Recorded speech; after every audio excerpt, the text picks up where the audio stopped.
都冇諗過有一日要離開自己最熟悉嘅地方，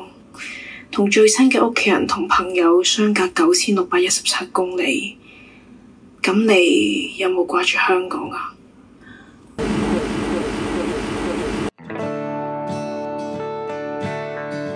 我係 Kylie 啦，咁我其實喺香港做咗幾年嘅電視台同電台嘅記者啦。香港其實就做緊一隊主流嘅樂隊叫初九啦，咁啊比較同一啲即係主流嘅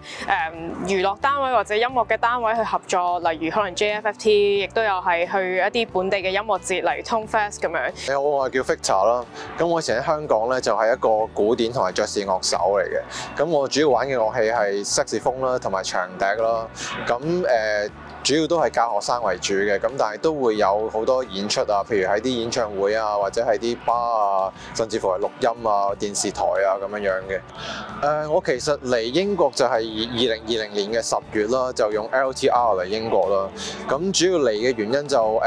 兩樣嘢啦，就政治原因啦，同埋就係2020年嘅時候武漢肺炎咧，基本上就令到我喺香港嘅教學就冇晒。我都覺得係咪時候轉換下環境啊，令到自己可以再更上一層樓啦，咁所以我就2020年尾就嚟咗英國。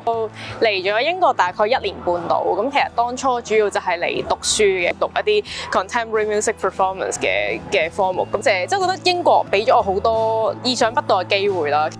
Victor 啱啱嚟到英國嘅時候，其實冇預計到可以從事音樂工作，只係打算隨便揾份工作維持生計。但機緣巧合之下，佢揾到一份皇室樂手，令佢非常感恩。其後受到 Kylie 邀請組成樂隊 The Hourglass 擔任長笛手，喺公餘時間繼續玩音樂。嚟到之後就正值係武漢肺炎嘅高峰期啦，全城就 lockdown 啦，咁基本上唔好話音樂，基本上就算揾份 Tesco 都唔係咁容易嘅，做一啲好唔拉更嘅嘢。我試過做監考員啦，亦都曾經係報咗呢個嘅宜家家私嘅保安員。其實都請㗎啦，咁但係咧就我同時間都有報其他嘅工作啦，其中一個係我嘅 dream job 可以講係我夢想嘅工作，就係做一個皇家樂手。咁咁啱我差唔多去簽呢個保安員嘅時候咧，佢哋就打嚟嗌我去試音喎，咁我就即刻 hold 住個保安員呢樣嘢啦，就去試音啦。然之後就好彩地咁我過咗，亦都受過一啲訓練啦。咁而家就係正式係做緊一個幫叫做皇室玩音樂嘅呢份工，雖然唔係話超高收入，但係就超穩定到我可以喺公餘嘅時間咧就做多好多自己嘅音樂咯。咁然之後我就上年咧就喺網上面就受到 Kylie 嘅邀請啦，就組成佢本身佢哋讀緊 master 嘅一個畢業嘅 recital， 咁佢需要一個長笛手，咁所以佢就喺外面揾咗我啦。咁我就好欣然去答應，就組成咗呢一隊嘅本身係 project 嘅 band 咯。一直都有個概念就係話有冇可能做到嗱？我覺得兩樣嘢都唔難嘅。如果你一個香港人嚟到揾全部都係本地一班，大家唔難啦。呢度周圍你求其揾一個 busking 我都覺得好好聽咁。但係你喺呢度又做翻圍爐嘅全香港人，我覺得好簡單啦。大家都係同一個根，但係我覺得我想試下會唔會 50-50 有 work 咧？咁我就諗住跟住我就揾咗 Victor 啦。然後我哋就喺個團隊入邊都有加入咗我哋3個嘅，包括小提琴手啦、bass 同埋鼓手，都係一啲local 嘅成員啦。咁畢完業之後我哋就諗緊，其實我哋玩啲嘢都幾特別喎。咁於是乎咧，我哋就開始咗去真係繼續去做呢件事啦。亦都好彩地有啲監製好賞識我哋去出碟，然之後就再開始我哋可能喺其他嘅好多嘅音樂節嗰度去演出啦。咁就開始咗我哋而家嘅呢個 music journey。成軍短短1年 ，The Hourglass 曾經登上唔少大舞台，亦有機會喺著名嘅 Abbey Road Studio 錄音，成績算係非常亮眼。但 Kylie 作為樂隊嘅發起人，坦言其實喺英國做音樂並唔容易，甚至比起香港做音樂更加艱難。從樂隊日常營運到成個音樂市場都充滿挑戰。一個即係我自己半個 producer 嘅角色，我自己覺得係呢度嘅人係獨立好多啦。咁可能譬如我喺香港就比較多時間，就真係喺牛頭角嘅一個 band 房工廈大家柴娃娃咁樣圍埋一齊，係咁夾，係咁 jam， 有條 melody line， 跟住就大家一齊 jam 啦咁樣。但係呢度就因為我喺呢度用嘅 musician 都係 session， 跟然之後我係編好晒大概鼓打乜嘢，bass 做乜嘢咁樣，然後我就揾本地嘅人去用佢嘅方法去 interpret 一次咯。分每秒都係錢，好老實講，好多時都係要遇到呢啲困難，就係好簡單，大家想象咩 band 仔一定有個 band 火，你以為啦？呢度冇啊 ，sorry 啊。譬如喺香港，你話哇好簡單啫嘛，牛頭角有個工廈，我想問喺英國點樣租個 band 房啊？呢度英國做音樂嘅困難係咩？我哋用緊一間叫 Pirate Studio 嘅物體啦，係凳都冇多張，然後鼓件又唔齊，琴又冇啦，尤其是我自己彈電子琴，你唔好以為 band 房有電子琴 ，sorry 冇啊，即係我一個咁樣女仔咁樣要孭住10幾 kilo 練埋琴架喎，跟住係所有嘢都係自己搞咯，所以我覺得呢度係人係有啊，咁但係喂你 gear 上面定係各樣嘢其實係 support 唔到。好似佢咁講，呢度嘅樂手係的而且確整體水平係高過香港一大截嘅。譬如我哋個 bass 手啦，學音樂就好簡單嘅，學一首歌，可能就聽一次。跟住之後就已經可以摸到出嚟成個 flow 係點樣樣。咁一方面就係呢度咧，佢哋個態度會比較隨意啲啦。其實，但係的而且確咧上到台佢又真係變咗係 OK 交到貨嘅，即係英國人應該外國人 style 就係咁隨意啦。咁但係另外一方面咧，我覺得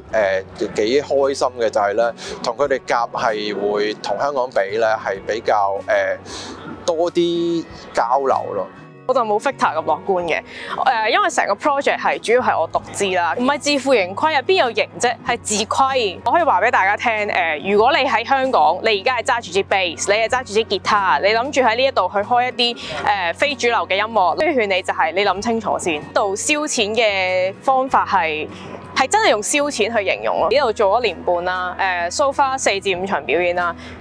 我哋上個禮拜嘅表演，我都不怕喺個即係鏡頭面前講，我上個禮拜表演係sold out 㗎，喺個 live house 度。但係唔好意思，我都係試咗1000磅以上。人哋 camera team 要開飯，我有9個 session 要養，我要開飯。咁我咧邊個養我？所以我好羨慕嘅，有時某程度上，即係你有一個正職係去做一個樂手，皇家樂手。雖然 Victor 有皇室樂手作為正職，有機會代表英國喺世界各地表演，但其實入職之前嘅訓練非常艱苦。Kylie 亦都因為音樂事業同埋新環境嘅挑戰，曾經令自己陷入情緒低谷。會大家都見到，好份正職好風光喎，佢又係周圍去代表英國去演出啊，好似好好咁啊。其實我哋係面對都好多困難嘅。譬如我會捱嗰啲，我諗99% 香港人都唔會捱過嘅苦啊，爬屎水啊，天寒地凍喺出邊幾日係喺戶外落緊雪咁樣去受一啲訓練啊咁樣咯。咁我嗰陣時係真係好辛苦嘅，試過一次係無啦啦落雹。冰雹，跟住之後我要開個帳篷，但係我開唔到，因為隻手凍到僵晒，即係震咗。跟住我就喺跪喺度喊。其實唔係話呢度覺得係特別好，只不過係因為我喺度經歷嘅，令到我變咗一個意志力好強嘅人咯，可以咁樣講。我喺香港最多係唔開心 depressed， 但係我嚟到呢度係焦慮咯。我諗呢個好多移英嘅人都會有同樣嘅感受。我覺得係個人嘅成長，即係個人成長嘅急速。我自己本身係一個有食開精神即係嘅情緒病啊、精神科藥物嘅人啦，我自己係有 depression 啦，有少少 bipolar 同埋有一啲專注力嘅問題嘅時候咧，喺呢度係好辛苦，尤其是 winter depression 啦。如果你見到我隻眼呢度有少少黑色啦，其實就係因為我上個禮拜做呢場 show 嘅時候太大壓力，我自殘咯。我冚頭埋牆咯，我想放棄嘅程度係去到咁，但係我想話俾大家聽，咁我都捱過啦，我今日都仲係企咗喺嗰個鏡頭面前。面對種種挑戰，兩個人繼續堅持落去，全因為一個音樂夢，更加希望用香港人身份打入國際線，將自己樂隊主打嘅 Jazz Fusion 音樂同埋廣東話流行音樂元素帶到世界每一個角落。你咁樣蝕錢都做，你係咪笨嘅咧？咁我又唔係嘅，咁只不過係譬如可能呢度我即係喺呢度我簽到經理人啦，即係我哋今次嘅 CD 係喺日本嘅去印製啦，我哋今次嘅彩色黑膠亦都係喺德國去印製啦，亦都我而家有幾份嘅 label 嘅合約喺身啦，亦都同韓國簽咗一啲 label 啦。咁譬如亦都我喺4月嘅時候會返香港玩專場啦，5月嘅時候亦會去台灣行 tour 啦，跟住8月嘅時候應該 potentially 去韓國啦，9月去新加坡啦。而呢個國際線係我冇諗過㗎嘛，係咯，咁我只可以講話，我啱啱開始，我作為一個 jazz 嘅小 BB， 我都可以係有我自己嘅 Asia tour， 由我去有唔同嘅演出嘅時候，我會 expect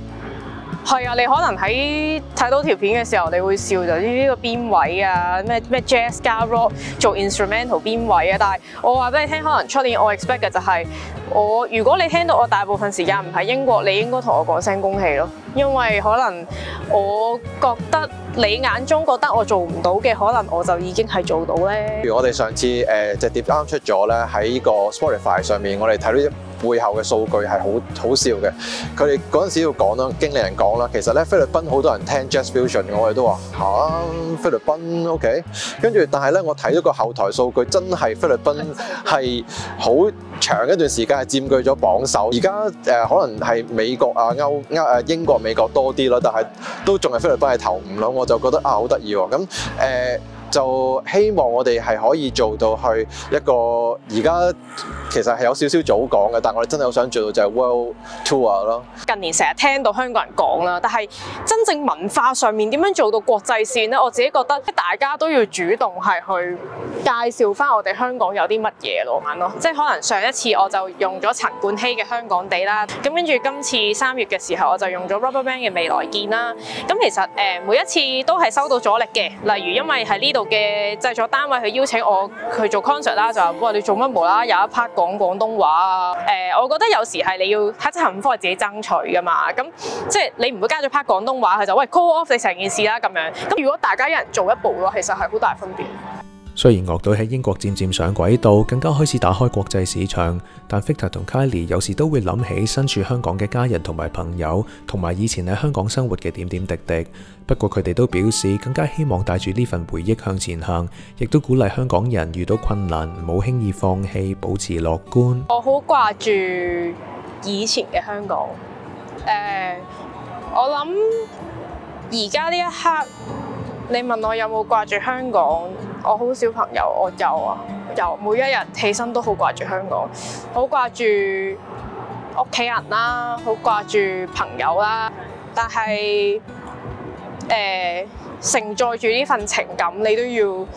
繼續去行落去咯。所以點解我喺上個月嘅 concert 入邊有一 part 叫未來見嘅時候，我就係問大家你希望香港點樣？好多朋友隔咗幾日都冇錄俾我，我一直都冇諗到點解。我直到有個朋友咧打嚟，同我坦白話，之前我諗唔到，因為我再諗唔到我希望香港點樣，就突然之間有個啟發，就係可能呢個都係我嘅答案。所以我喺嗰個 concert 入邊我就講咗一句，雖然相聚離開總有時候，但係我諗同大家約定未來見。我近呢幾年睇香港嘅新聞咧，係令我幾震驚嘅。譬如前幾日咧就睇到話黃埔嘅嘉禾電影就執笠啦，咁嗰度食咗好多回憶。我以前好中意嗰度睇戲，而家冇咗喎。或者我中意食嘅一啲嘅餐廳啊，一啲嘅唔同嘅去嘅地方啊，都執咗笠。咁所以其實翻到去都唔會於事無補咯。所以其實就係我想掛唔掛住咧，我掛住嘅，但係翻唔到去咯已經。我想寄語一句香港人，移英嘅香港人，好好照顧自己，係啦，應承我照顧好自己嘅3餐，照顧好自己嘅睡眠，照顧好自己嘅 mental health。因為人冇事先可以做到世界冠軍啦。如果可以嘅話，就唔好咁快諗住放棄，因為你唔知聽日會唔會有一個新嘅機遇出到嚟。鏡頭面前一個擁抱啊！